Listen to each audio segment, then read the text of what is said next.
Hello everyone, welcome back to the C programming playlist. So in this video, let's try to understand what are tokens about and let's try to see identifiers about. But what is a token? So tokens are nothing but the smallest individual things in the programming is said to be a token. Okay, అసలు tokens అంటే ఏంటి? Let's take some example. Let's say we want to speak in English. So what do we need? We need letters. After we learn letters, then we form words. After we form words, then we form sentences, then paragraphs, we communicate, then punctuation, grammar, all things comes in picture. So that then you'll learn English. Similarly, programming language law, tokens are important. So these small individual units are said to be tokens. మరి tokens లో ఏముంటాయి? Basically tokens are of six types.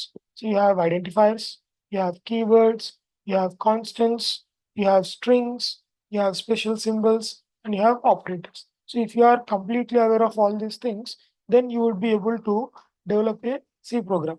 Now let's try to focus much more on identifiers. So what is an identifier about? So basically identifiers are nothing but the names. Okay, what names?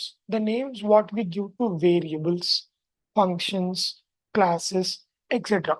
Okay, nothing but variables functions classes arrays ఏవైనా తీసుకున్న program లో use అయ్యే వాటికి పేర్లు ఇస్తాం guys. So those are set to be identifiers. Okay, so these are user defined names. So of course users are giving it, so we say these are user defined names. So next there are some certain rules for naming the identifiers. So what are those rules? Let's try to see. Only letters.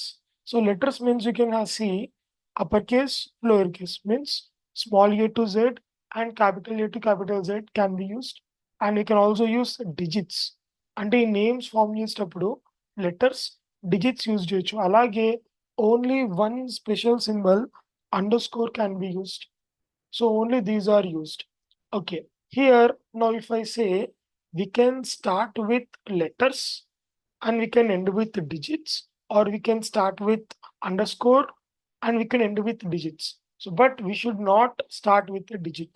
Means we can either start with letters or underscore. And next, let's say these are case sensitive. So what are case sensitive? Normally, let's say if you are logging to Gmail or any account, we have our password to be case sensitive. I mean, let's say Deva. So instead of capital D, if I type small d, my password will not work. So here also small sum, capital S, small um, both are different. So these are case sensitive, and we cannot use a keyword. Keyword and ఏంటి? That we'll try to see in the next video. But keyword is nothing but a reserved word which should not be used.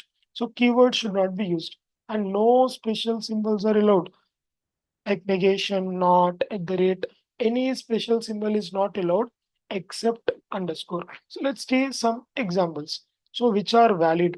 And of course, when you are naming, we are supposed to give the names with proper meaning. Okay, we can't simply say A, B, C, D. So let's say how we are having beautiful names. Similarly, we should also give some good names to the variables, functions, etc. So let's see what are the valid things. So let's say sum, good, total, fine, num1, fine, my underscore place. So all these are said to be proper identifiers. Let's see which are not valid. Invalid is nothing but it should not start with a digit. So one name, this is not valid. Similarly, if I write int is a keyword. So this should not be used. Similarly, my at the rate place. Here you are using a special symbol which is at the rate. So these are not to be used. So basically, this is something about identifiers. That's all for this video, guys. Thanks for watching. See you guys in the next one.